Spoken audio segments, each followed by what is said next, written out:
ఓం అస్మద్గురుభ్యో నమః. హరి ఓం. శ్రీశైలేశదయాపాత్రం ధీభక్త్యాది గుణార్ణవం యతీంద్రప్రవణం వందే రమ్యజామాతరం మునిం. లక్ష్మీనాథసమారంభాం నాథయామునమధ్యమాం స్మదాచార్యపర్యంతాం వందే గురుపరంపరాం. యో నిత్యమచ్యుతపదాంబుజయుగ్మరుక్మ వ్యామోహదస్తదితరాణి తృణాయ మేనే. अस्मद्गुरोर्भगवतोऽस्य दयैकसिन्धो रामानुजस्य चरणौ शरणं प्रपद्ये. माता पिता युवतयस्तनया विभूतिः सर्वं यदेव नियमेन मदन्वयानाम्. आद्यस्य न कुलपतेर्वकुलाभिरामम् श्रीमत्तदङ्घ्रियुगलं प्रणमामि मूर्ध्य. भूतं सरश्च महदा प्रियभट्टनाथ श्रीभक्तिसार कुलशेखर योगिवाहान् भक्ताङ्घ्रिरेणुपरकाल यतीन्द्रमिश्रान् श्रीमत् पराङ्कुशमुनिं प्रणतोऽस्मि नित्यम्. नीलातुङ्गस्तनगिरितटी सुप्तमुद्बोध्य कृष्णं पारार्ध्यं स्वं श्रुतिशतशिरःसिद्धमध्यापयन्ति स्वोच्छिष्टायां सजनिगलितं यावरात् कृत्य भुङ्क्ते गोदा तस्यै नाम इदमिदं भूय एवास्तु भूयः. அன்னவயல் புதுவை ஆண்டாள் அரங்கற்கு அன்னு திருப்பாவை பல்பதியம் இந்நிசையால் அடி கொடுத்தால் நற்பாமாலை பூமாலை சூடி கொடுத்தாளை செல்லு. சுடி கொடுத்த சுடற்கொடியே தொல்பாவை ஆடியல் அவல்ல பல்வளையாய் நாடு நீ வேங்கடவர்க்கென்னை விதியன்ன விம்மாத்தம் நாங்கடவா வண்ணமே நல்கு. ఆండాళ్ తిరువడిగలే శరణం. అస్మద్గురుభ్యో నమః. గోష్ఠి వారందరికీ స్వరూపానురూపంగా దాసోహ తెలియజేసుకుంటాం. భగవద్భాగవత ఆచార్య కటాక్షం చేత ధనుర్మాస వ్రతంలో తిరుప్పావై ప్రబంధంలో మనం 6 పాసురాల యొక్క అర్థాన్ని, విశేష అర్థాన్ని యథాశక్తి పూర్తి చేసుకుని ఈ రోజున 7వ పాసురంలోకి మనం అడుగుపెట్టబోతున్నాం. 7వ పాసురం యొక్క విశేషాల్ని సేవించే ముందు నిన్నటి రోజున మనం సేవించిన విషయం ఏమిటి అంటే, మొదటి 5 పాసురములు ఉపోద్ఘాత ప్రకరణంగా ఉన్నటువంటి పాసురము. అటు పైన 6వ పాసురము నుండి 15వ పాసురం వరకు 10 మంది గోపికలను నిద్రలేపుట. ఈ 10 మంది ఎవరు అని చెప్పుకున్నాం మనం? ఎవరనుకున్నాం? 10 మంది ఆళ్వార్లు అని చెప్పుకున్నాం కదా. ఆళ్వార్లు అని చెప్పుకున్నాం. నిన్నటి రోజున కొన్ని విశేషాలు మనం సేవిస్తూ భగవద్ అనుభవానికి తోడు కావాలి, అది ఒక్కరుగా అనుభవించేటువంటి విషయం కాదు. ఏకః స్వాధు న భుంజీత, మొదల పదార్థాన్ని ఒక్కరు అనుభవింపకూడదు అని తెలుసుకుంది. దీనికి ఏమైనా ప్రమాణాలు ఉన్నాయా అంటే, నమ్మాళ్ళవార్ల యొక్క తిరువామలి ప్రబంధంలో 9వ పత్తు 3వ దశకం 10వ పాసురం. నమ్మాళ్ళవార్లు మొత్తం తిరువామలి అనే ప్రబంధంలో 1102 పాసురాలు గానం చేశారు. దాన్ని మేజర్ పోర్షన్గా డివైడ్ చేస్తే 10 పత్తులు అంటారు. అంటే ఒక పత్తులో మళ్ళీ 10 దశకాలు ఉంటాయి. ఒక దశకంలో 11 పాసురాలు ఉంటాయి. అలా 11 పాసురాలు అయితే ఒక దశకం, 10 దశకాలు అయితే ఒక పత్తు అని అర్థం. అలాంటివి 10 పత్తులు ఉంటాయి. ఆ 9వ పత్తులో చెప్తున్నారు, అడియార్గల్ కుళాంగళయుడన్ కూడువదెన్నుగలో. ఆహా, భాగవతుల యొక్క గోష్ఠిలో చేరుట ఎన్నడో కదా అని నమ్మాళ్ళ వాళ్ళు కూడా ఆశపడ్డారు. అలాగే నిత్యశూలైనటువంటి వాళ్ళు, అంటే జ్ఞానంలో ఏ కొరత లేనటువంటి వారు ఎప్పుడూ శ్రీవైకుంఠంలోనే ఉండేటువంటి వారు. వారు కూడా అందరితో కలిసే భగవద్ అనుభవం చేయాలి అని ఆశపడుతున్నటువంటి జ్ఞానం కలిగినటువంటి వాడు. మరి కృష్ణ పరమాత్మ అవతరించి ఆయన యొక్క లీలలను, చేష్టితలను చక్కగా కల్పింపజేసి వీరి చేతిలో ఒక మనిషిలాగా ఉన్నటువంటి కృష్ణుడి విషయంలో గోపికలకు ఆ మాత్రం జ్ఞానం ఉండదా? ఉంటుంది. ఉంటుంది అని వ్యాఖ్యాత దాన్ని సమన్వయపరుస్తూ నిన్నటి పాసురంలో పూతన శకటాసుర భంజనం చెప్పుకున్నాం. ఏమిటి ఇవన్నీ? శ్రీకృష్ణ పరమాత్మ యొక్క లీలలన్నీ కూడా కొన్ని తత్వాన్ని చెప్తాయి. తత్వాన్ని నేరుగా చెబితే వేదాంతం వినడానికి ఎవరికి ఆసక్తి ఉండదు, తలనొప్పి వస్తుంది, ఇంకా మైగ్రేన్ కూడా వస్తుంది తత్వం నేరుగా చెప్తే. అంతే కదా, మందు కూడా చేదుగా ఉన్న మందును ఒక తీపి పదార్థంలో పెట్టి ఇస్తే పిల్లవాడు ఎట్లయితే తీసుకుంటాడో మనం కూడా అంతే. సంసార విషయాల్లో ఉన్నటువంటి మనం నేరుగా తత్వాన్ని చెప్తే తీసుకోవడానికి ఇష్టపడం. ఒక వృత్తాంతం ద్వారా పరమాత్మ ఆ లీల ద్వారా ఒక తత్వాన్ని మనకు తెలియజేయాలి అనుకుంటాడు. పూతన వృత్తాంతం ఏం తెలియజేస్తుందండి? అసలు పూతన అంటే ఏంటి? పూత న పవిత్రమైనది ఏది లేదు అని అర్థం అనమాట. పూత న అంతే కదా. పూత అంటే పవిత్రమైనది అని అర్థం, నా లేదు అని అర్థం. ఏమిటి పూతన? ఎందుకు వచ్చింది పూతన? అంటే కంసుడి చేత ఆదేశింపబడి కృష్ణుణ్ణి సంహరించాలి అని ఒక దుర్బుద్ధితోని తన స్తన్యంలో విషాన్ని నింపుకొని వచ్చింది. మరి వచ్చినటువంటి పూతన రాక్షస రూపంలో వచ్చిందా? రాలేదు. అందమైన గోపిక రూపంలో వచ్చింది. మనం కూడా పూర్వకాలంలో చూసుంటాం. పిల్లలకు పాలు కన్నతల్లి మాత్రమే కాకుండా ఇంకా కొంతమంది తల్లులో పాలు ఇస్తూ ఉండేవారు ఆయా కాలాల్లో. అట్లాగే యశోద ఏదో పనిలో ఉన్నప్పుడు మనవాడు కాస్త ఉయ్యాల్లో పడుకున్నప్పుడు ఆకలితో ఉన్నప్పుడు పాలిస్తాము అనే నెపంతో వచ్చినట్టుగా చాలా సుందరంగా తయారై వచ్చింది పూతన. యశోద నిజమైన తల్లి, పూతన నిజమైన తల్లి కాదు. పూతన ప్రకృతి, యశోద మంత్రము. యశోద మంత్రము. యశోద మంత్రం ఏంటి? మళ్ళీ కన్ఫ్యూజన్. యశ అంటే అడ్డులేని కీర్తి అన్నమాట. దా ఇచ్చున్నది కదా. నిరతిశయమైన కీర్తిని మనకి ఏది ఇస్తుంది అంటే మంత్రమే ఇస్తుంది. మళ్ళీ ఒక ప్రశ్న, మంత్రం అంటే ఏమిటి? మననేన త్రాయతే ఇది మంత్ర. దేనిని మనం బాగా మననం చేయడం వల్ల అది మనల్ని రక్షిస్తుందో దానికి మంత్రము అని పేరు. ఇక్కడ యశోద మంత్రంతో పోల్చబడినటువంటి తల్లి. యశోదకు కూడా 2 స్థానాలు ఉన్నాయి. కానీ ఆ మంత్రము యశోద అనే యొక్క స్త్రీ తన 2 స్థానాలతోని మనకేమిస్తుంది అంటే భగవత్ పరతంత్రత, భగవత్ సంబంధం. ఇది మనం తెలుసుకోవాల్సినటువంటి విషయం అనమాట. కానీ తల్లిలాగా కనిపించి తల్లి కానటువంటి తల్లి ఎవరు ఇక్కడ? పూతన. అదే ప్రకృతి అని అర్థం అనమాట. పూతనకు కూడా 2 స్థానాలు ఉన్నాయి. ఆ స్థానాలు ఏం చూపిస్తున్నాయి? అహంకార మమకారాన్ని చూపిస్తున్నాయి అన్నమాట. కాబట్టి ఈ అహంకార మమకారములు మన లోపలికి విషయములు అనే విషయాన్ని మనకు పంపిస్తూ ఉంటాయి. కొద్దిగా శ్రద్ధగా వింటే అర్థమవుతుంది.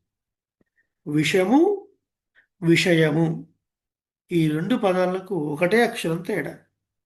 ఒకటి విషము 3 అక్షరాలు, ఇంకొకటి విషయము యా ఎక్కువ ఉంది. ఏంటి ఇక్కడ గమనించాల్సింది అంటే విషం అనేది అది స్వీకరించిన వాడిని మాత్రం నశింపజేస్తుంది. కానీ విషయాలు ఉన్నాయే, శబ్దస్పర్శ రూపరస గంధములు, ఇవి మాత్రము స్మరించిన వాడిని కూడా నశింపజేస్తాయి అన్నమాట. అంతటి ప్రమాదకరమైనటువంటివి విషయములు. కాబట్టి పూతన అంటే ప్రకృతి అని అర్థము. పూతన యొక్క స్థనాల్లో విషయము అంటే ఆ రెండు స్థనాలు అహంకార మమకారములు.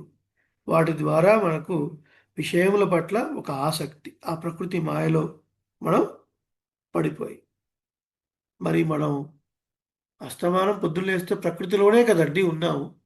ప్రకృతిని తప్పించుకొని ఉండే అవకాశం లేదు కదా అంటే అవును. అయినప్పటికీ ఏది చేసినా సర్వం శ్రీ కృష్ణార్పణమస్తు, కృష్ణుడికి సమర్పించండి, ప్రతిదీ ఆయన చూసుకుంటాడు అనే ఒక అద్భుతమైన విషయం మనకి ఇందులో ఉంది. అంతేకాదు, తను సంహరించాలి అని విషయాన్ని నింపుకొని వచ్చినా తను తల్లిగాని తల్లిలాగా ఒక వేషం వేసుకొని వచ్చినా తాను సమర్పించింది ప్రీతిగానే తీసుకున్నాడు పరమాత్మ. తీసుకున్నాడా లేదా? ప్రీతిగానే తీసుకొని తాను విషయం ఇచ్చినా తిని మాత్రం మోక్షాన్ని ఇచ్చాడు. మోక్షాన్ని ఇచ్చాడు. అది పరమాత్మ యొక్క గొప్పతనము, తత్వము. మరి శ్రీరామాయణంలో కూడా మనకి ఇట్లాంటి వృత్తాంతం కనబడుతుంది. సముద్ర తీరంలో వచ్చి ప్రార్థిస్తున్నటువంటి విభీషణుడిని తీసుకోవద్దు అని కొందరు, తీసుకోవచ్చు అని హనుమ అన్నప్పుడు చాలా వాదోపవాదం అయిన తర్వాత సుగ్రీవుడితో ఒక మాట అంటాడు శ్రీరామచంద్రమూర్తి. ఒక మాట విని సుగ్రీవా, మిత్రభావేన సంప్రాప్తం న త్యజేయం కథంచన, దోషో యద్యపి తస్య స్యాత్ సతామేతదగర్హితం. మిత్రభావేన సంప్రాప్తం, ఆ వచ్చినవాడు దుర్మార్గుడయ్యా, రావణాసుడు తమ్ముడు, వాడిని ఎట్లాగైనా ఆపద కలగజేస్తాడు, ఎందుకు గుడ్డిగా నమ్ముతావు? వాడేదో నాలుగు తీయని మాటలు మాట్లాడగానే నువ్వు పొంగిపోతావా రామ? సర్వలోక శరణ్యాయ అనగానే ఓ పొంగిపోతావా ఏంటి నువ్వు? అన్ని లోకాలకు అభయమిచ్చేవాడా నిన్ను పొగడగానే? కానీ వాడు రాక్షసుడు సుమా, ఏదో ఒక సమయంలో నీకు తప్పక హాని కలుగజేస్తాడు, నీకు తప్పగా హాని కలుగజేస్తాడు, అది నువ్వు మరవద్దు, గుర్తుపెట్టుకో అన్నాడు. కానీ రాముడు అన్నాడు, సుగ్రీవ, మిత్రభావేన సంప్రాప్తం, వాడు మిత్రుడుగా నన్ను అప్రోచ్ అవ్వాల్సిన పని లేదు. మిత్రభావంతో ఒక వేషం వేసుకొని వచ్చినా సరే, రామ అని ఒకసారి నా దగ్గరికి వస్తే తప్పకుండా నేను కాపాడే తీరుతాను అని శ్రీరాముడు చెప్పిన మాట అదే. శ్రీకృష్ణుడు ఆచరించి చూపించింది కూడా అదే. కాబట్టి మనం ఏది ఎలా సమర్పించినా పరమాత్మ యందు ప్రీతి లేకుండా సంహరించాలని వచ్చిన పూతలకే మోక్షం ఇచ్చిన వాడు మనం ప్రీతితో ఏదైనా సమర్పిస్తే తీసుకోడా పరమాత్మ. కాబట్టి ఎన్ని ప్రవచనాలు విన్నా, ఎన్ని గ్రంథాలు విన్నా, భగవంతుని పట్ల ప్రీతి, ఆ ప్రేమ విశేషం లేకపోతే మనం చేసేటువంటి కార్యాలన్నీ కూడా వ్యర్థమే అవుతాయి. ఆయన ఎందుకు ప్రీతి కలగాలి అంటే ఆయన యొక్క కళ్యాణ గుణములను మనం తెలుసుకోవాలి. అందుకనే ఇలాంటి కార్యక్రమాలు, ఇలాంటి ప్రవచనాలు, ఉభయ వేదాంత సభలు ఇత్యాదివన్నీ కూడా అనేక చోట్ల నిర్వహించడానికి గల కారణం ఏమిటి అంటే భగవంతుడికి మనకున్నటువంటి సంబంధం తెలుసుకోవటం.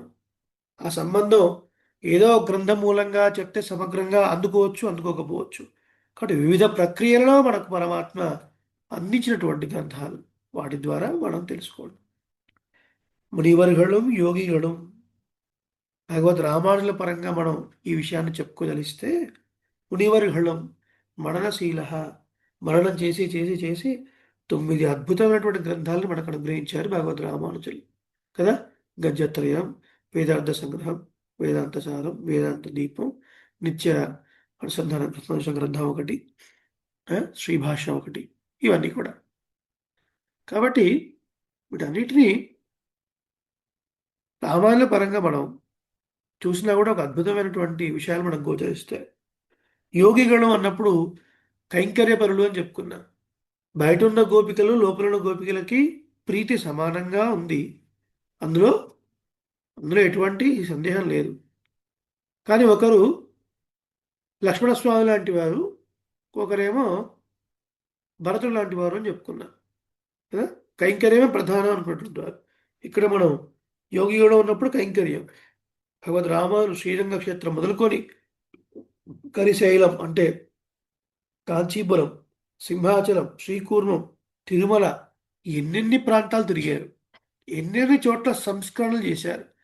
ఎన్నెన్ని చోట్ల పాంచరాత్ర ఆగమ విధానాన్ని ప్రతిష్టాపన చేసి ఇప్పటికీ భగవద్ రామానులు ఏర్పాటు చేసిన విధానంలోనే అక్కడ ఉత్సవాలు జరిగేట్లుగా చేశారా లేదా? ఆ మునివర్యులు యోగిകളും అన్న పదం భగవద్ రామానుల పరంగా మనం చక్కగా అన్వయం చేసుకోవచ్చు.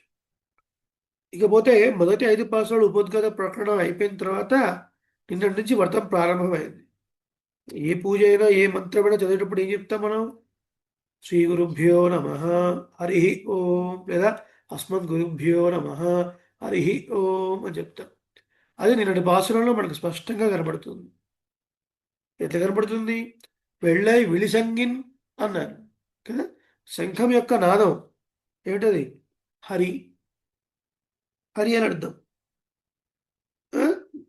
శంఖం యొక్క నాదం ఓంకారం. అటు పక్కన అరియన్న పేరరవం. అరియన్న పేరరవం అంటే హరి అని ఒక పెద్ద శబ్దం. హరి ఓం. సరే, హరి ఓం కనిపించింది. మరి అస్మద్ గురుభ్యో నమః ఎక్కడుందండి ఇందులో అంటే పుళ్ళుం శీలం మినహాన్ అన్నారు. అంటే పక్షులు కూర్చున్నవి అని.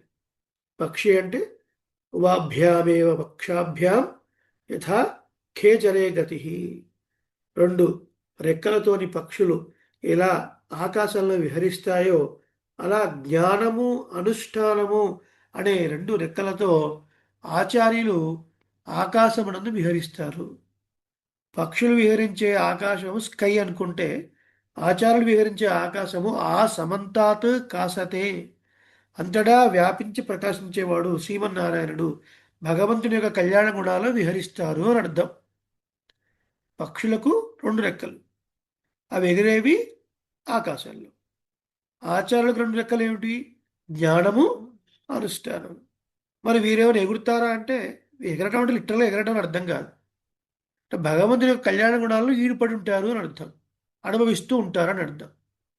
అది అక్కడ ఆకాశం అంటే స్కై అని, ఇక్కడ ఆకాశం అంటే పరమాత్మ అని అర్థం. పరమాత్మ గుణాల్లో విహరిస్తూ ఉంటారు. ఇలా మనం సమన్వయం చేసుకోవాలి.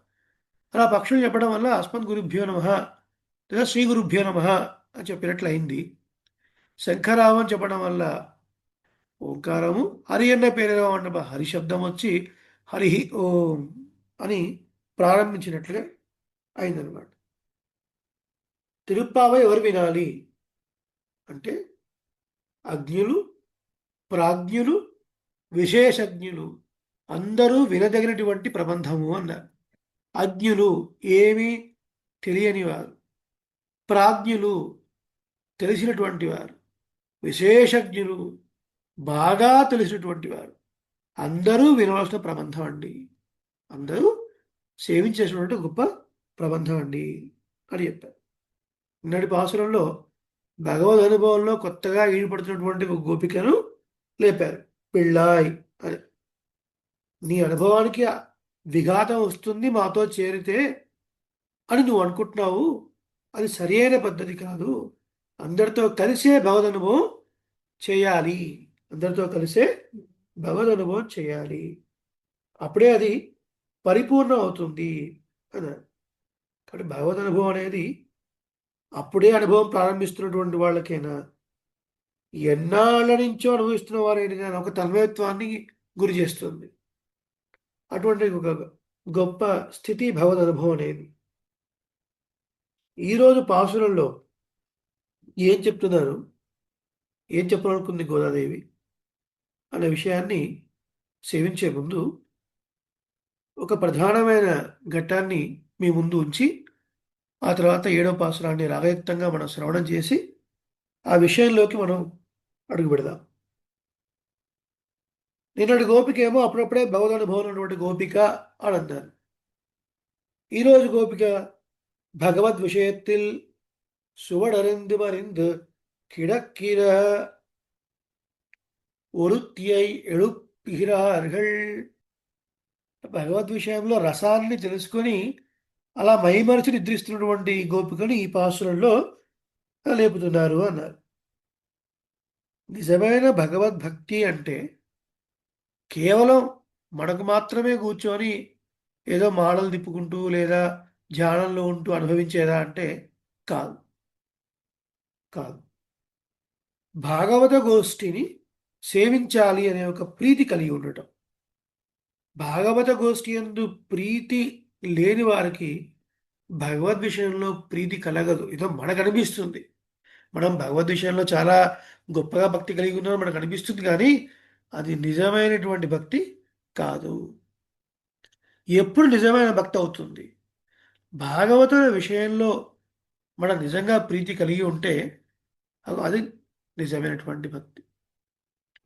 నంజీయర్ అని ఒక ఆచార్యులు, శ్రీ వైష్ణవ ఆచార్య పరంపరలో పెరియ పెరుమాళ్, పిరాట్టి, విశ్వక్సేనర్, நம்மாழ்வார், நாதமுனிகள், உய்யக்குண்டார், மணக்காள் நம்பி, ஆளவந்தார், பெரிய நம்பிகள், భగవద్ రామానుజర్, ఎంబార్, పరాశర భట్టర్, నంజీయర్.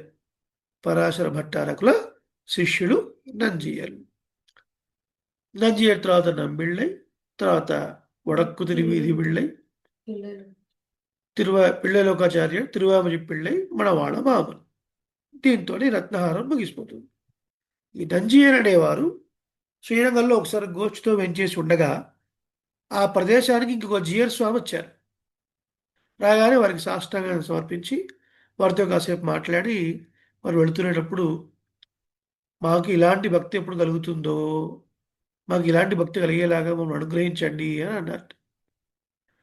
అలా ఆ జీయర్ స్వామి వెళ్ళిపోయిన తర్వాత నంజీయర్ శిష్యులు వచ్చి, ఆచార్య మీరు ఇంత గొప్ప, ఆల్రెడీ ఆయన యతి ఆశ్రమంలో ఉన్నారు. ఆయన పూర్వాశ్రమం పేరు వేదాంతి, యతి ఆశ్రమంలో ఉన్నారు. ఆయన కూడా ఒక జీయరే. మరి జీయర్ అంటే ఎంత భక్తి ఉండాలండి? ఇప్పుడు చిరంజీవి స్వామి వారు వచ్చి మనల్ని చూసి నాకు సరిగా భక్తి లేదు, భక్తి ఉంటే బాగుండు అన్నారు అనుకోండి, మనం నమ్ముతామా? అయ్యో ఏంటి ఇంత ఇంత ఇంత వారే ఈ మాట అన్నారు ఏంటి అని అనిపిస్తుందా అనిపించదా? అనిపిస్తుంది. అట్లా ఈ శిష్యులందరూ వెళ్ళి, అయ్యో అదేంటి స్వామి మీరు ఇట్లా అన్నారు అంటే దాని అర్థం ఏమిటి అంటే, భాగవత గోష్ఠిని చూసినప్పుడు, భగవద్భక్తులను చూసినప్పుడు భగవంతుడిని చూస్తే ఎంత ప్రీతి కలుగుతుందో అంత ప్రీతితోని మన కళ్ళు చెమర్చాలి, మన చేతులు అంజలి ముద్రను ధరించాలి. అది నిజమైన భక్తి. అప్పుడు మనకు భగవానుడి యందు ప్రీతి ఉన్నట్టు లెక్క. ఈ విషయం మనం చెప్పుకున్నటువంటి సిద్ధాంతం కాదు, ఇది భగవంతుడు చెప్పిన విషయం. తన భక్తుల భక్తుల భక్తుల భక్తుల పట్ల ప్రేమ కలిగిన వారంటే తనకు చాలా ఇష్టం అని చెప్పారు. ఇది సంప్రదాయం, ఇది మనం నేర్చుకోదగినటువంటి విషయం. కాబట్టి ఆ నంజీయర్ వృత్తాంత మనం ఎప్పుడూ గుర్తుపెట్టుకోవాల్సినటువంటి విషయం అనమాట. అంటే భగవద్భక్తులందు మనకు ప్రీతి కలిగితే అప్పుడు నిజంగా మనకు భగవంతుని పైన భక్తి ఉన్నట్లు లెక్క. పాసురాన్ని సేవిద్దాం. రంగశ్రీ ప్రజ్ఞ గారు మీరు ఒక్కసారి హ్యాండ్ రేస్ చేయండి. ఉన్నారా?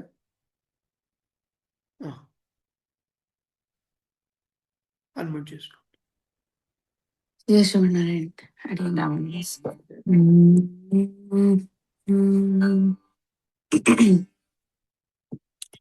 ఇవాటి పాసురం ఈజీ కిషన్ రెడ్డి భైరవి రాగం.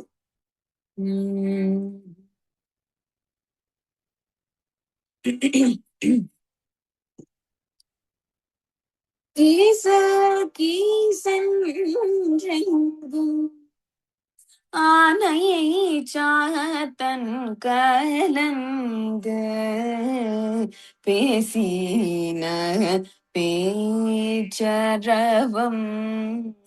கேட்டிலையோ பெண்ணே கீச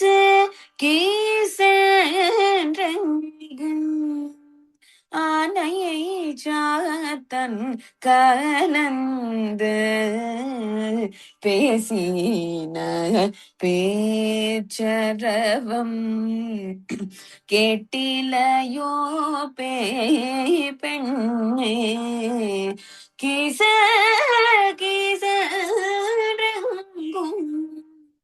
ஆனையை சாற்றன் கலந்து பேசின தேச்சரவம்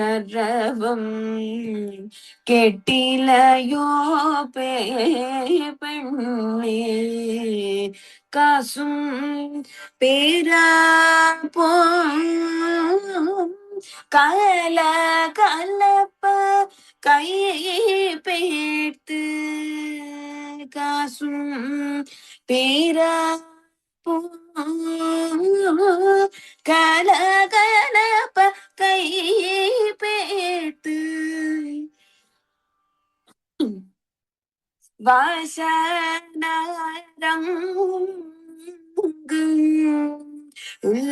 லட்சியார் மத்தினார் ஆசைப்பட தயிரவம் கேட்டிலையோ நாயக பெண்பிள்ளாய் நாராயணன் மூர்த்தி ஓசப்படைத்த தயிரவம் கேட்டிலையோ நாயக பெண்பிள்ளாய் நாராயணன் மூர்த்தி கேசவனை பாடவும் நீ கேட்டு கிடத்தியோ கேசவனை பாடவும் நீ கேட்டு கிடத்தியோ தேசமுடைய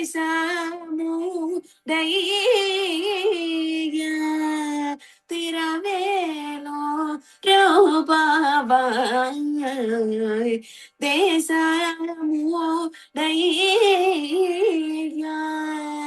திரவேலோ ரூபாவாய் నాయన నాయన జై శ్రీమన్నారాయణ. శ్రీమతి రామానుజానుభవం చక్కటి చక్కటి కీర్తన. పాసురాన్ని చాలా అద్భుతంగా వినిపించినందుకు అనేక అనేక మంగళాశాసనాలు తెలియజేస్తూ పాసురం యొక్క అర్థంలోకి వెళదాం. కీసు కీసన్నెంగు ఆనే చాత్తన్ కలందు ఎంగుం అంతటా ఆనెచ్చాత్తన్ భరద్వాజ పక్షులు కలందు ఒకదానితోటి కలిసి కీసు కీసు ఎన్ను కీచు కీచుమని పేసిన మాట్లాడినటువంటి పేచ్ అరవం మాటల యొక్క ధ్వనిని కేటిలయో వినలేదా పేపెಣ್ಣే ఓ పిచ్చి పిల్ల. నరు మంచి పరిమళం వాసం వీస్తున్నటువంటి కుడల్ కేశపాసములు గల ఐచియర్ గోపికలు కాసుం పిరప్పు అంటే వాళ్ళు మెడలో ధరించేటువంటి ఆ తాళిబొట్టు కాసుల పేరు అనమాట. అచ్చుత్తాళి ముడత్తాళి అంటారు ద్రావిడంలో. ఆ రెండు ఆభరణాలు కలగలప్ప గలగలమని ధ్వని చేస్తున్నట్లుగా కైపేర్తు చేతులు కదులుస్తూ మత్తినాల్ కవ్వముతో ఓసైపడుతా ధ్వని వచ్చేట్లుగా చిలుకబడుతున్నటువంటి తైర్ అరవం. తైర్ అంటే పెరుగు. పెరుగు ధ్వనిని కేటిలయో వినలేదా. నాయక పెణ్మిళ్ళాయ్ ఓ నాయకురారా. నారాయణన్ ఆశ్రిత వాత్సల్యము చేత బయట లోపల అంతటా చక్కగా వ్యాపించి ఉన్నటువంటి ఆ నారాయణుడు మూర్తి కృష్ణ రూపంలో అవతరించినటువంటి వాడు కేశవనై కేసి అనే రాక్షసుని సంబంధించినటువంటి సర్వేశ్వరుణ్ణి పాడవు పాడుతూ ఉండగా నీవు కేట్టే కిడత్తియో ఓ విని కూడా పడుకున్నావా ఇంకా. దేశముడయాయ్ చక్కటి కాంతి కలిగినటువంటి ఓ గోపిక ఓ తేజస్శాలి తిర తలుపు తెరువుము. అని పాసురం యొక్క ప్రతిపదార్థం. నిన్నటి పాసురంలో గోపికలు చెప్తూ వినలేదా అని అన్నారు. ఇవాళ విని కూడా పడుకున్నావా అని అంటున్నారు. అంటే ఏంటండి అర్థం? శ్రవణం ప్రధానం అని అర్థం కదా. నవవిధ భక్తులు శ్రవణం కీర్తనం విష్ణో స్మరణం పాదసేవనం అర్చనం వందనం దాస్యం సఖ్యం ఆత్మ నివేదనం అని 9 రకాల భక్తుల్లో మొట్టమొదటిది శ్రవణం. కాబట్టి ఈ శ్రవణం చాలా ప్రధానం. నిన్న కూడా 3 గుర్తులు చెప్పారు. పక్షులు కూస్తున్నాయన్నారు, ఆ? తర్వాత శంఖం యొక్క శబ్దం అన్నారు, తర్వాత హరి హరి హరి అనే యొక్క శబ్దము అన్నారు. ఈ రోజు కూడా కొన్ని గుర్తులు చెప్తున్నారు ఈ గోపికని లేపడానికి. చూడండి, నిన్నటి రోజున పుల్ అరయిన్ అని చెప్పడం ద్వారా పక్షిరాజు గరత్మంతుడు అని చెప్పడం ద్వారా గరత్మంతుడి యొక్క అంశ అయినటువంటి పెరియాళ్వారు చెప్పబడ్డారు అని కొందరు నిర్వాహం. అంటే కొన్ని కొన్ని గ్రంథాల్లో పెద్దలు వారు వారు అనుభవించిన రీతిగా కొద్దిగా మారుతూ ఉంటాయి. పేయాళ్ళు వారు చెప్పబడ్డారు అని కొన్ని చోట్ల ఉంది, ఆరేరపడి వ్యాఖ్యానం ప్రకారం ఇంకో రకంగా ఉంది. బట్ కాంచీ ప్రతిపాద భయంకర వనగరాచార్య స్వామి వారు సాధించినటువంటి రామానుజ సర్వస్వం అనే గ్రంథాన్ని ఆధారంగా చేసుకుంటే మరి గరుత్మంతుడు చెప్పబడ్డాడు కాబట్టి పెరియాళ్ళు వారు గరుడు యొక్క అంశతోని అవతరించినటువంటి వారు కాబట్టి నిన్న రోజున పెరియాళ్ళు వారు చెప్పబడ్డారు అని అన్నారు. ఈ రోజున ఏ ఆళ్వారు చెప్పబడ్డారో చివరిలో చూద్దాం. ముందు విశేషాన్ని మనం సేవిస్తే సేమ్ నిన్నట్లాగానే నిన్న ఆ గోపికను లేపారు. ఆ గోపిక వీళ్ళతో పాటు వచ్చేసింది. వీళ్ళందరూ కలిసి ఇంకో గోపిక. అంటే ఏంటి? భగవద్భక్తిలో అనుభవజ్ఞులైనటువంటి వారు, భాగవతోత్తములు ఏ ఒక్కరు రాకపోయినా కృష్ణుడు అడుగుతాడు, వీళ్ళు రాలేదా, వీళ్ళు రాలేదా, వీళ్ళు రాలేదా.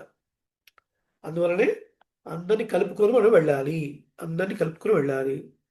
చూడండి, భగవంతుని పట్ల ఆభిముఖ్యం కలిగినటువంటి వాళ్ళు ఉంటారు, భగవంతుని పట్ల తటస్థ భావం కలిగిన వాళ్ళు ఉంటారు, అంటే న్యూట్రల్. భగవంతుని పట్ల విముఖత కలిగిన వాళ్ళు ఉంటారు. ఎవరు ఎట్లా ఉన్నా మనం అందరినీ కలుపుకొని పోవాలి. ఒకసారి కాకపోతే ఒకసారి మారుతారండి. మన ఇంట్లో భజన ఉంది, లేదా మన ఇంట్లో ప్రవచనం ఉంది, పిలుస్తాం. మనకున్న భక్తే మన పక్కింటి వాళ్ళకి ఉండాలనే ఏమైనా రూల్ ఉందా? లేదు. కానీ మన మీద గౌరవంతోనో ప్రేమతోనో వాడు వస్తాడు. వచ్చినవాడు ఊరికే ఉంటాడు కదా, వచ్చిన వాళ్ళ యొక్క 4 మాటలు వింటాడు. ఏదో ఒక మాటకి హృదయం కలుగుతుంది, పరమాత్మ పైన ఆభిముఖ్యం పెరుగుతుంది. ఇది ప్రధానం. మరి ఇటువంటి భాగవతోత్వాలు ముందుంటేనే మనకు పెరుమాళ అనుగ్రహం పరిపూర్ణంగా ఉంటుంది. కాబట్టి ఆ గోపిక వెళుతోని జాయిన్ అయ్యారు. ఇప్పుడు ఇంకొక గోపికలు చెప్తున్నారు. నిన్నట్లా అని ఈ గోపిక కూడా అడుగుతుంది, తెల్లవారింది అనడానికి ఏమిటి గుర్తు అని. వీళ్ళంటారు కీసు కీసు అంటే ఇంకో భరద్వాజ పక్షులు. భరద్వాజ పక్షులు అంటే ఏంటి? దానికే చాతక పక్షి అని అంటారు. ఇది కేరళ దేశంలో ఎక్కువగా ఉంటుంది. మన గోష్ఠిలో సుజిత అని ఒకరు ఉన్నారు, మదీనాగూడలో ఉంటారు వాళ్ళు. వాళ్ళు లాస్ట్ ఇయర్ కేరళ యాత్రకు వెళ్ళినప్పుడు చక్కగా వాటి పిక్చర్ కూడా తీసి పెట్టారు. కొంచెం దూరంగా ఉండడం బ్లర్గా ఉంది, కానీ ఆ పక్షుల నోటి భాగం నుంచి గొంతు వరకు స్ట్రైట్గా ఉంటుంది అనమాట. ఒకటే ఒక ఇది ఉంటుంది, ఒక బోన్ ఉంటుంది, స్ట్రైట్గా ఉంటుంది. కాబట్టి అవి నీటిని వంగి తాగలేవు. కేవలం మేఘం నుంచి వచ్చేటువంటి నీటిపైన ఆధారపడి ఉంటాయి. ఈ పక్షులు మనకు ఒక సంప్రదాయ రహస్యాన్ని చెప్తున్నాయి. శ్రద్ధగా వినండి అందరూ. చాతక పక్షి ఎట్లాగైతే గుంటలలో వీటిలో నీటిని ముట్టదో, ప్రపన్నుడైనటువంటి వాడు భగవంతుడైనటువంటి శ్రీమన్నారాయణ తప్ప ఇంకొకరిని ఆశ్రయించాడు. దానికి ఎంత దాహమైనా అవనివ్వండి, మేఘం నుంచి వచ్చేటువంటి నీటిపైన ఆధారపడుతుంది తప్ప ఇంకొక నీటిని ముట్టదు. అటువంటి గోపికలు వీళ్ళు, అటువంటి వారు ప్రపన్నులు. ఆ పక్షులు కేరళ ప్రాంతంలోనే ఎక్కువ ఎందుకు ఉంటాయండి అంటే అక్కడ వర్షపాతం ఎక్కువ కదా కేరళలో, అందువల్ల ఆ ప్రాంతాలు ఎక్కువ నివసిస్తూ ఉంటాయి ఆ పక్షులు.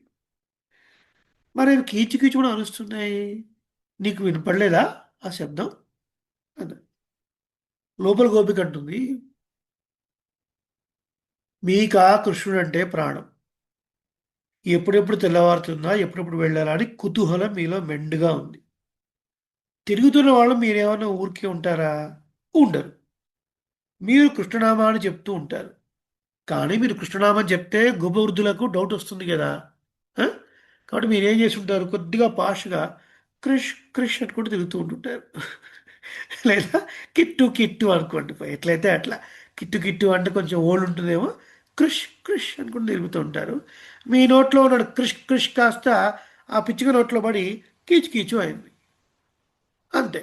మీరందరూ ఆ నామంతో తిరుగుతూ ఉంటే మరి పక్షులు మనం మాట్లాడే మాటలు అనుకరిస్తాయి కదండి. కాబట్టి అది కూడా కీచు అంటుంది. అంతేగాని అంత మాత్రం చేత తెల్లవారింది అని గుర్తు ఎట్లా చెప్తారు మీరు? నేను ఒప్పుకోను అంది. అప్పుడు బయట గోపికలు అంటున్నారు, అయ్యయ్యో ఒక పక్షి కాదు, ఎంగం కళందు ఆడేచ్చారు. అంతటా పక్షులు కిలకిలా కూస్తున్నాయి, కీచుకీచుమని అంటున్నాయి, నవదాతోడు మాట్లాడుతున్నాయి అని. అంటే ఇవేంటంటే ఇవన్నీ కూడా ఫ్యామిలీ బర్డ్స్ అన్నమాట. ముందేమో 2 భాషలలో లేచాయని చెప్పారు. ఇప్పుడేమో ముచ్చటించుకుంటున్నాయట భార్యాభర్తలు అందరు కలిసి. ఎందుకు అంటే ఈ పక్షులు ఉదయం పూట మళ్ళీ వెళ్ళి తిరిగి తిరిగి తిరిగి ఆహారాన్ని సంపాదించుకొని రాత్రికి ఎప్పుడో మళ్ళీ గూటి చేరుతాయి. కాబట్టి మరి ఆ ముచ్చట్ల మూటలు కదా, ఇవి చక్కటి ఫ్యామిలీ ఓరియంటెడ్ పక్షులు కాబట్టి భార్యాభర్తలు చక్కగా సఖ్యంగా ఉండి మాటలు మాట్లాడుకుంటున్నాయి అని అర్థం చెప్పారు. అదే ఇప్పటి జనరేషన్లో లాగా ఆ, పెళ్ళైన కొద్ది రోజులకే వైఫ్కో బెడ్రూమ్, హస్బెండ్కో బెడ్రూమ్, మాటలు లేకుండా అట్లా కాకుండా చక్కటి ఫ్యామిలీ పక్షులు, ఆ, మూటలు, మాటల మూటలు కట్టుకుంటున్నాడు. ఎందుకు? మళ్ళీ సాయంత్రం వరకు ఫ్యామిలీని కలవం కదా. కాబట్టి ఈ గుర్తుల్ని నెమరు వేస్తూ ఉండడం కొరకు అవి అంతటా కలిసి మాట్లాడుకుంటూ ఉన్నాయి అని. అంటే లోపలున్న గోపిక చాలా చమత్కారంగా చెప్తుంది. అది తెల్లవారింది అనడానికి పెద్ద గుర్తేం కాదు. అవి కుటుంబపరమైనటువంటి పక్షులు కదా, అవి ఎప్పుడు మాట్లాడుకుంటూనే ఉంటాయి. నీకు వృత్తాంతం, శ్రీరామాయణంలో అద్భుతమైన వృత్తాంతం. సీతారాములు వనవాసంలో ఉన్నప్పుడు వాళ్ళకి ఒక ప్రైవేట్ టైం దొరికింది కదా. మరి ఇక్కడ అయోధ్యలో ఉంటే ఎంతమంది అండి? 353 మంది అత్తగారు, 3 పట్టమహిషులు, దశరథ చక్రవర్తికి 350 మంది భార్యలు. ప్రతివారు సీతాదేవి చుట్టూ మూగుతూ ఉండేవారు. ఇవి పోతేనే శ్రీరాముడేమో అనేక పనుల్లో బిజీ ఉండేవాడు. కొద్దిగా సమయం దొరికితే చాలు, ఆ, అందరూ భాగవతంలో అక్కడ ఉన్నటువంటి వాళ్ళందరూ ఈయన చుట్టూ చేరి ధర్మ సందేహాలు అడుగుతూ ఈయన ద్వారా చాలా చాలా విషయాలు తెలుసుకుంటూ ఉండేవారు అనమాట. అలా రాముడు ఖాళీగా ఉండేవాడు కాదు, సీతాదేవి ఖాళీగా ఉండేది కాదు. ఇప్పుడు వీళ్ళకి చక్కడైన ఒక సమయం దొరికింది. ఆ? అలా ఒక రోజు రాత్రి వీళ్ళిద్దరూ మందం మందం మెల్లమెల్లగా మాట్లాడుతూ, ఆ, ఆ వీరల కపోవలం ఒక తలని ఇంకొక తలకి ఆనిస్తూ, ఒక భుజాన్ని ఇంకొక భుజానికి ఆనిస్తూ చక్కగా మాట్లాడుకుంటూ వాళ్ళకి వాళ్ళే వినిపించేట్లుగా అని. వీళ్ళు మాట్లాడేది కేవలం రాముడు మాట్లాడేది సీత చెవులకు మాత్రం వినిపించేట్లుగా, సీత మాట్లాడేది రాముడి చెవులకు మాత్రం వినిపించేట్లుగా అలా మాట్లాడుతూ ఉంటే ఏమైపోయిందట, రాత్రి అయిపోయిందట. రాత్రి అంతా అయిపోయి తెల్లవారిందట. ఒక కవి అందంగా అన్నాడు, రాత్రి అయిపోయింది కానీ వీళ్ళ ముచ్చట్లు మాత్రం అయిపోలేదు అన్నారు అనమాట. కదా, అలా మాట్లాడుతూ మాట్లాడుతూ రాత్రియే మొత్తం గడిచిపోయింది కానీ వీళ్ళ ముచ్చట్లు మాత్రం అయిపోలేదండి అన్నారు. అలా ఇవన్నీ అవి సహజంగా ముచ్చట్లు పెట్టుకుంటూ ఉంటాయి, అరుస్తూ ఉంటాయి. అంత మాత్రం చేత ఇది తెల్లవారింది అనడానికి ఏమీ గుర్తు కాదు అని. ఇంకేదైనా గుర్తుంటే చెప్పండి అని. చూడండి ఇక్కడ, కీచుకేసినెంగుం ఆణిచాత్తన్ కలందు పేసిన పేచ్చరవం కెట్టిలయో పేయిపెಣ್ಣె. ఓ పిచ్చి పిల్ల, భగవద్ అనుభవము ఇంకొకరితోని కలిస్తే విఘాతం ఏర్పడుతుంది, డిస్టర్బ్ అవుతానని నువ్వు అనుకుంటున్నావు, అది పిచ్చితనము అని చెప్తున్నారు. నలుగురితోని కలిసే ఉండాలి అని. మరి పేసిన పేచ్చరవం పెద్ద ధ్వని వినలేదా అంటే అర్థం ఏంటి అంటే, భాగవతోత్తములు పెద్దలు మాట్లాడినటువంటి విషయాల్లో ధ్వని అంటే ఇక్కడ సౌండ్ అని అర్థం కాదు. లోపల అంతర్గతంగా ఉన్నటువంటి వేదాంతపరమైన విషయాలు అని అర్థం. శ్రీరామాయణం కూడా ధ్వని ప్రధానమైన కావ్యమే. ధ్వని ప్రధానమైనటువంటి కావ్యమే. పైకి శ్లోక యొక్క అర్థం ఒకలాగా ఉన్నా లోపల ఎన్నో వేదాంత అర్థాలు భాషిస్తాయి. అందుకనే అద్భుతమైన వ్యాఖ్యానాలు ఉన్నాయి. అన్ని వ్యాఖ్యానాలు ఉన్నప్పటికీ కూడా మళ్ళీ పెరియవాచార్య పిళ్ళై గారు తనిశ్లోకి రామాయణం అని కూడా ఇంకొక అద్భుతమైన వ్యాఖ్యానాలు చేశారు. కాబట్టి పెద్దల యొక్క మాటల్లోని వేదాంతాల అర్థాలని ఇంకా వినలేదా, మనం వినాలి అని అర్థం అనమాట. ఇంకో గుర్తు ఏదైనా చెప్పండి ఆ లోపల గోపిక అంటే బయట వాళ్ళు చెప్తున్నారు. தாசும் பிறப்பும் கலகலப்ப கைபேர்த்து வாசனரும் குழலாய்ச்சிய மத்தினால் ஓசைப்படுத்த తైర్ అరవం కేటిలయో.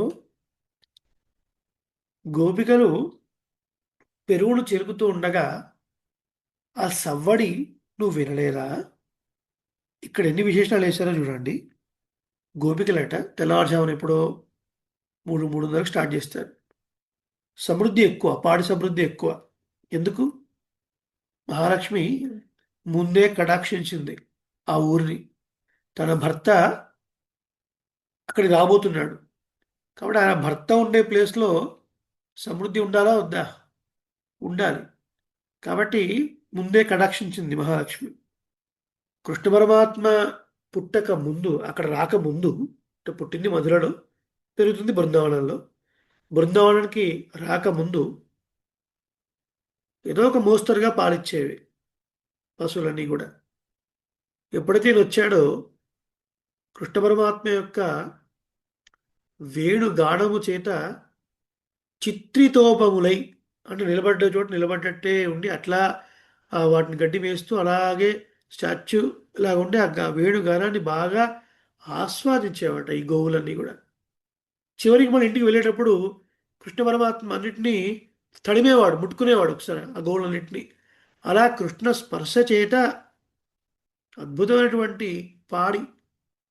కాబట్టి ఎప్పుడో తెల్లవారుజామున లేస్తే కానీ ఆ పని అవ్వదు. మరి ఆ పెరుగు చిలికేటప్పుడు చాలా గడ్డగట్టినటువంటి పెరుగు. వీళ్ళేమో సుకుమారులు. ఆ కవ్వాన్ని పెట్టి తన చేతులతోని చిలుకుతున్నప్పుడు గాజుల సవ్వడి. అలాగే 2 భుజాలు కదుపుతూ పెరుగు చిలుకుతున్నప్పుడు హృదయం పైన కదలాడేటటువంటి మంగళసూత్రము, కాసుల పేరు, ఆ 2 కలగలప్ప కలిసి చేసినటువంటి ధ్వని. అంతేకాదు, ఆ ధ్వని వినలేదా? అంత మాత్రం కాదు, వారు కొప్పులో పెట్టుకున్నటువంటి పుష్పములు ఆ పెరుగును చిలకడం చేత ఆ కొప్పు విడిపోయి పుష్పాలన్నీ కింద పడి వీధుల్లో ఒకటే పరిమళం. ఆ వాసన నీకు తెలియటం లేదా?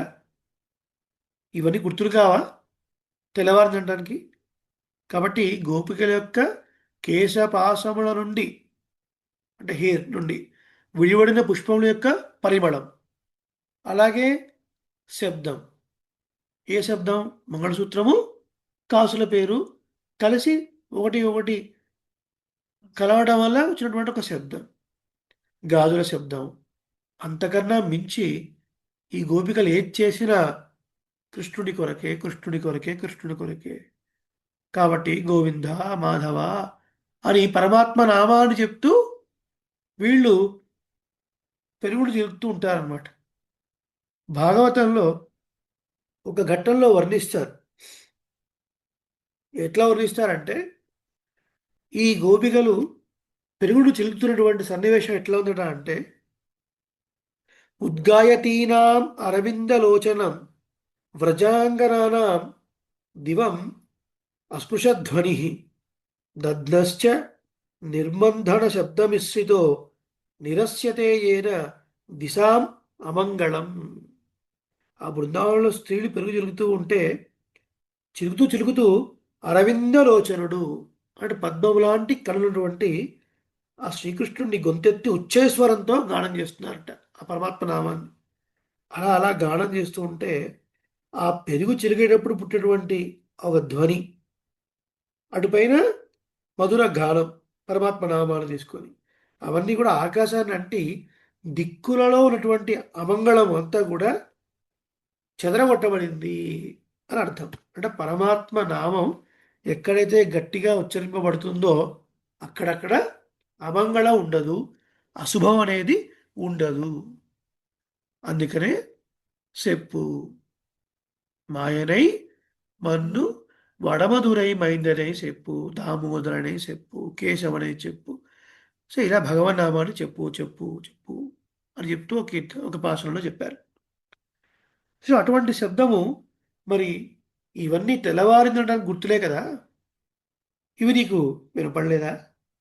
నాయక పెண்பிళ్ళాయ్, మా అందరికీ నాయకురాలుగా ఉండవలసినటువంటి ఓ గోపిక நாராயணன் மூர்த்தி கேசவனை பாடவும் நீ கேட்டே கிடத்தியோ.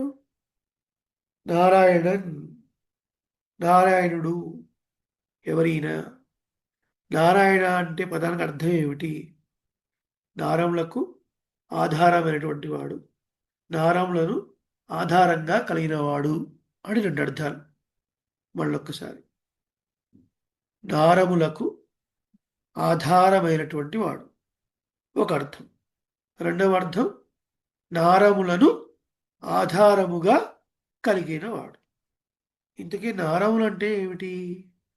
నారములు అంటే నిత్య పదార్థముల యొక్క సమూహము అని అర్థం.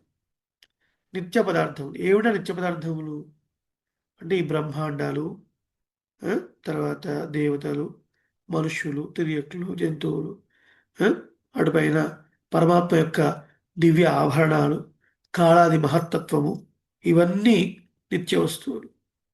వీటన్నిటికీ పరమాత్మ ఆధారమైనటువంటి వాడు. ఈ అర్థం బాగానే ఉంది.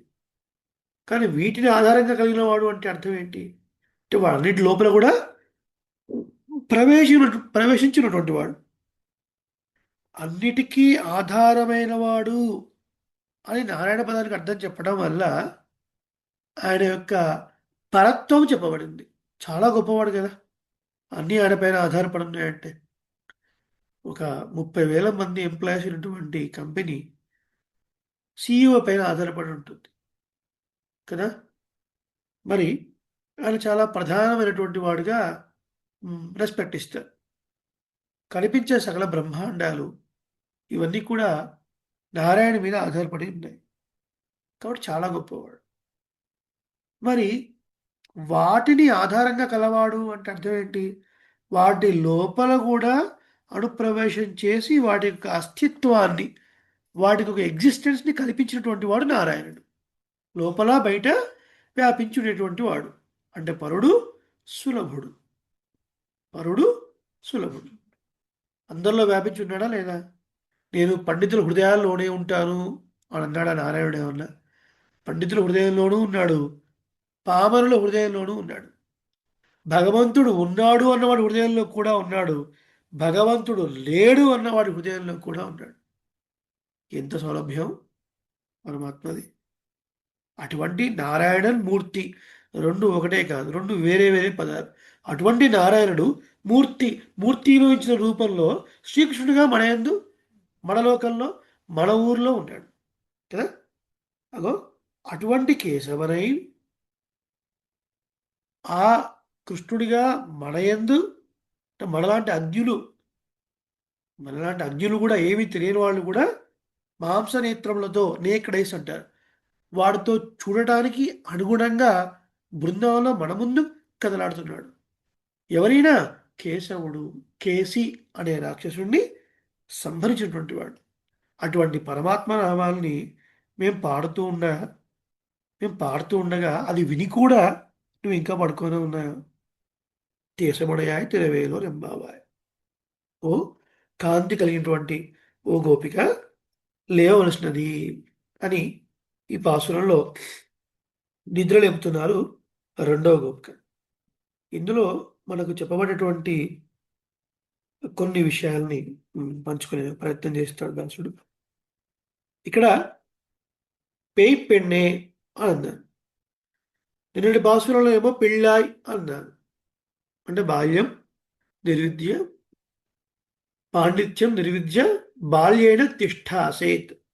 అంటే పాండిత్యము కలిగి ఉండి కూడా బాలుని వలె ఉండవలెను అని నిన్న ఒక మనకు ఉపనిషత్ అర్థం మనకు గోచరించింది అంటే తెలుసుకుందాం.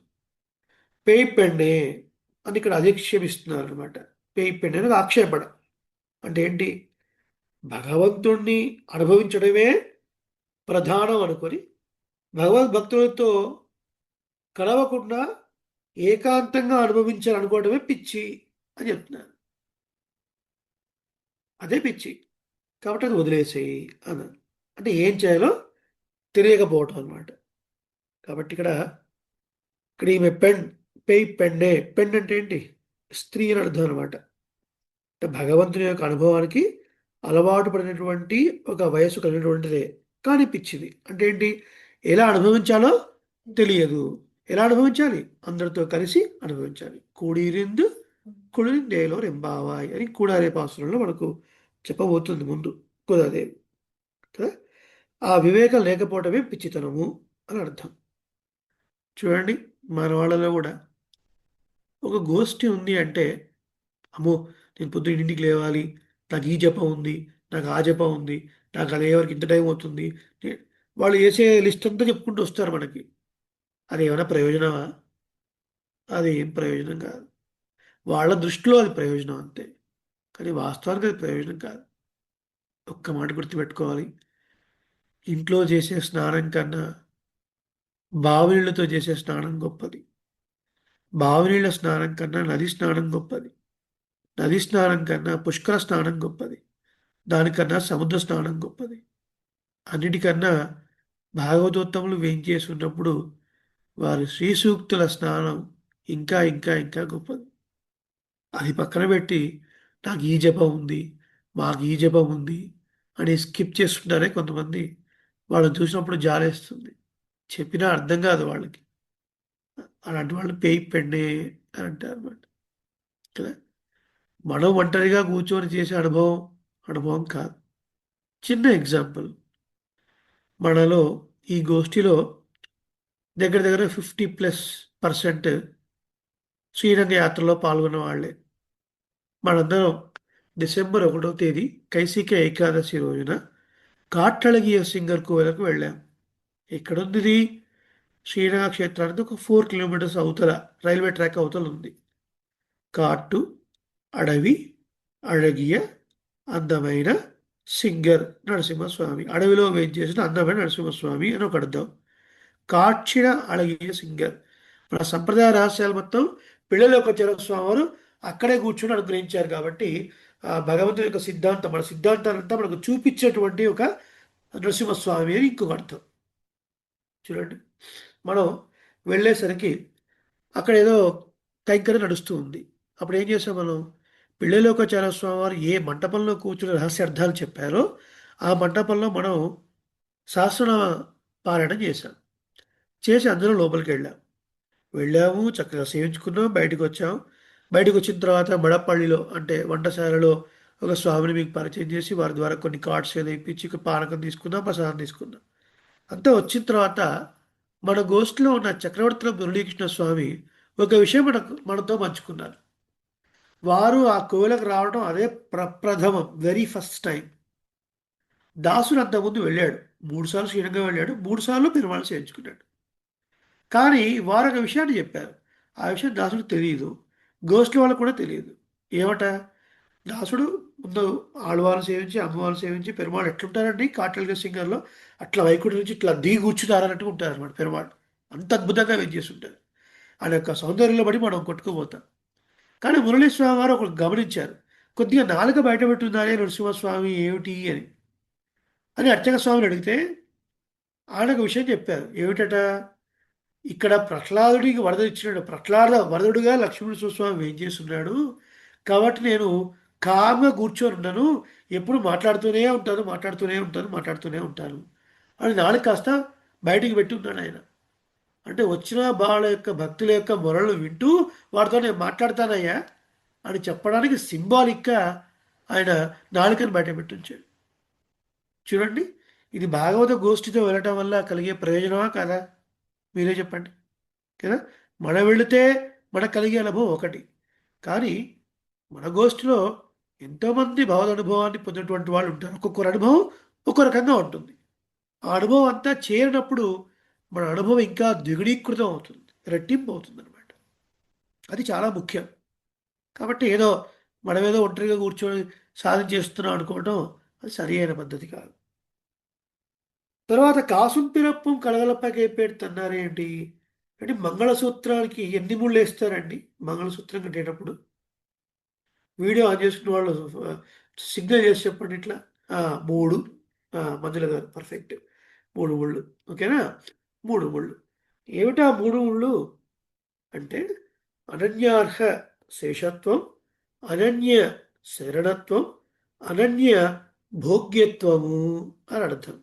ఇక్కడ కాసుం పిరప్పు అని అర్థం ఏంటి? మంగళసూత్రము కాసుల పేరు అంటే ఏంటి అర్థం? తిరుమంత్రం ద్వయమంత్రం అని అర్థం. అర్థమవుతుందా? అది వాటి యొక్క శబ్దం వినలేదా అంటే మంత్రాన్ని మంత్రార్థాన్ని ఇంకా వినలేదా అని అర్థం. కేవలం మంత్రం తీసుకోవడం ప్రధానం కాదు, మంత్రార్థం తెలుసుకున్నప్పుడే మన స్వరూపం భాషిస్తుంది. అప్పుడు మీరు వినే ప్రతి కాలక్షేపం ఎంతో ఎంతో భోగ్యంగా మనసుకు హత్తుకునేలాగా ఉంటుంది. అప్పటి వరకు విషయాలు పై పైన వెళుతూ వెళుతూ ఉంటాయి అంతే.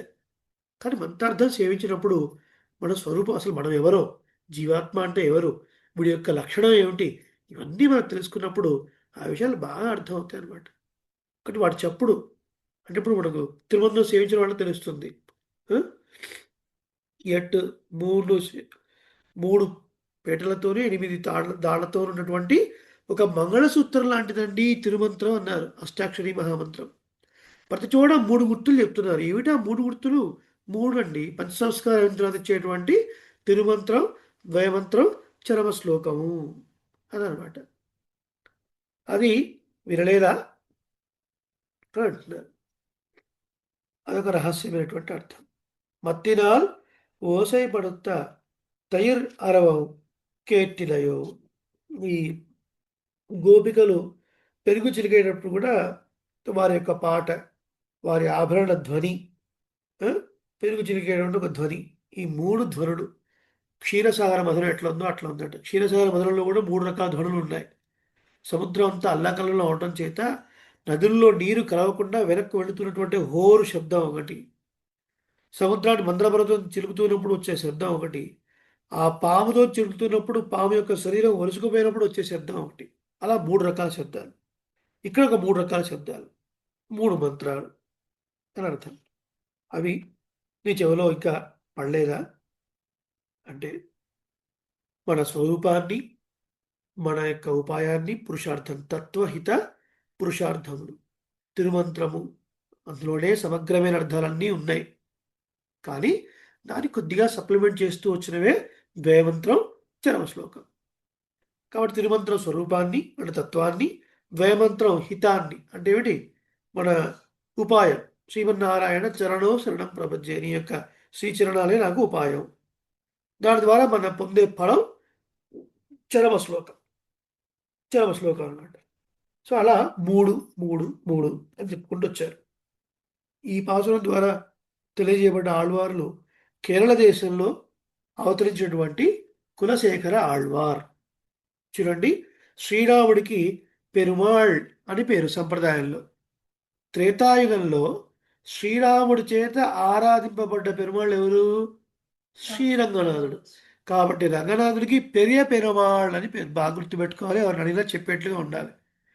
రంగనాథుడిని పెరియ పెరుమాళ్ అని ఎందుకంటారండి అంటే శ్రీరాముడికి పెరుమాళ్ అని పేరండి.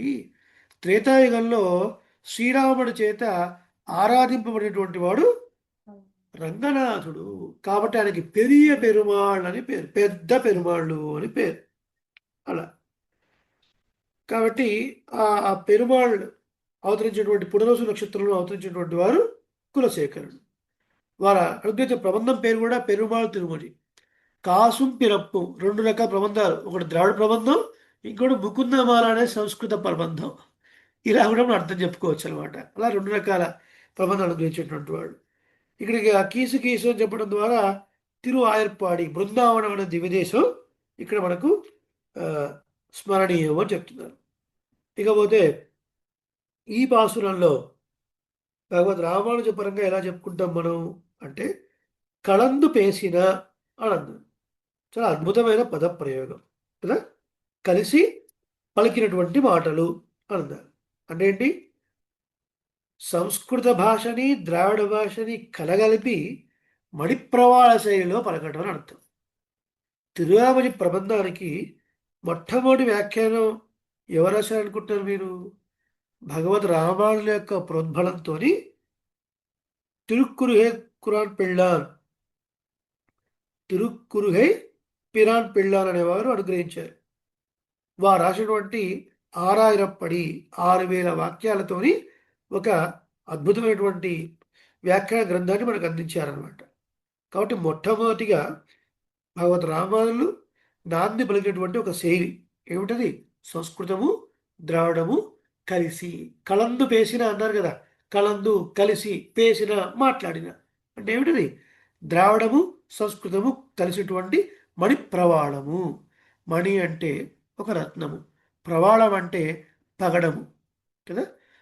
ఒక మణి చుట్టూ పగడాలు ఉంటాయి.